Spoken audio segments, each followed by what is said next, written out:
Kita bicara pernyataan penutup sekaligus juga solusi. Saya berikan kesempatan pertama kepada Bung Henry Satrio. Silakan Bung Henry. 2025 itu kan akan ada berbagai hal yang terkait dengan perut masyarakat. Ada PPN, penyesuaian tarif pajak PPN 12%. Kemudian kita juga akan masuk ke Ramadan. Kemudian ada Idul Fitri, ada pembayaran hutang negara dan lain-lain. Sehingga memang kondisi keuangan kita, setuju dengan Bang Adian, mungkin saya tidak baik-baik saja. Ditambah lagi ada program bagus banget dari Pak Prabowo, makan bergizi gratis. Yang itu sampai hari ini kan juga masih jadi misteri. Karena kabarnya Tiongkok akan membiayai program makan siang bergizi gratis itu. Nah, pertanyaannya adalah kalau Tiongkok membayar atau mendanai itu, mensponsori itu, Tiongkok dapat apa? Nah, itu belum pernah dijelaskan oleh pemerintah seingat saya. Tapi yang paling penting Mbak Narian, di 2025 nanti, di awal 21 Januari 2025 itulah take off masa pemerintahan Pak Prabowo yang sudah genap berusia 100 hari. Apakah di Januari nanti akan ada reshuffle kabinet yang pertama, ataukah nanti di April misalnya setelah Lebaran?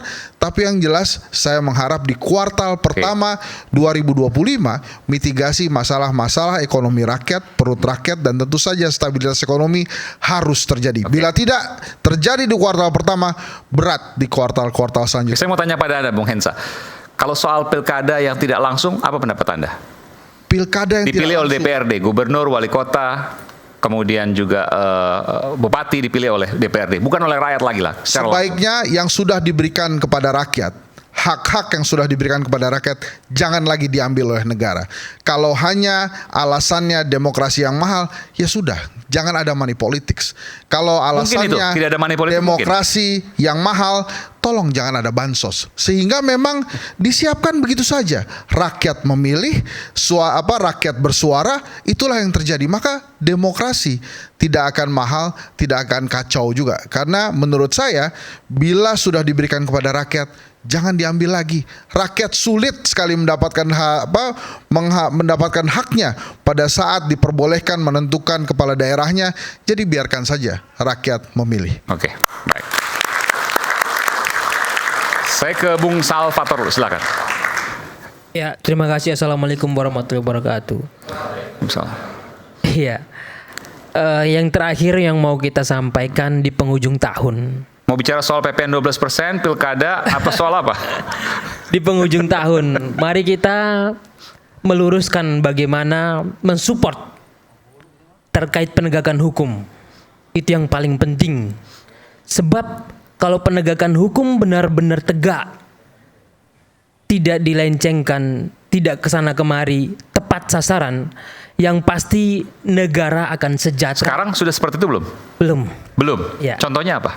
Masih banyak, ada beberapa perkara yang kemudian putusannya seperti yang kita lihat bersama yang bukan menjadi rahasia dengan korupsi yang sebegitu besar. Ini di tingkat yudikatif, di tingkat Mahkamah Agung maksudnya? Tidak hanya di lembaga itu, ada beberapa lembaga lain. Misalnya apa? Contohnya? Yang perlu kita jelaskan di sini, contoh perkara yang kemarin yang baru diputuskan oleh lembaga yang berwenang dalam hal ini adalah hakim menjatuhkan vonis terhadap korupsi yang 300. Itu yang saya mau tanyakan. Apakah ini di lembaga yudikatif saja atau juga ada di eksekutifnya? Penegakan hukum, misalnya polisi, jaksa, penegakan KPK hukum dan lain sebagainya. tidak bisa hanya satu lembaga, harus bareng-bareng baik dari kepolisian, baik dari kejaksaan, dan juga dari para advokat atau lawyer. Mari bareng-bareng kita godok untuk penegakan hukum ini. Dan sekarang menurut Anda masih jauh? Mudah-mudahan di 2025 membaik. Assalamualaikum warahmatullahi wabarakatuh. Waalaikumsalam. Mas Roy, silakan. Ya, sepanjang ini tadi kan kita harus mewaspadai apa yang akan terjadi mulai besok ya, tahun 2025. Mas Hensa tadi mengatakan tanggal 21 itu orang akan menghitung 100 hari pemerintahan Pak Prabowo.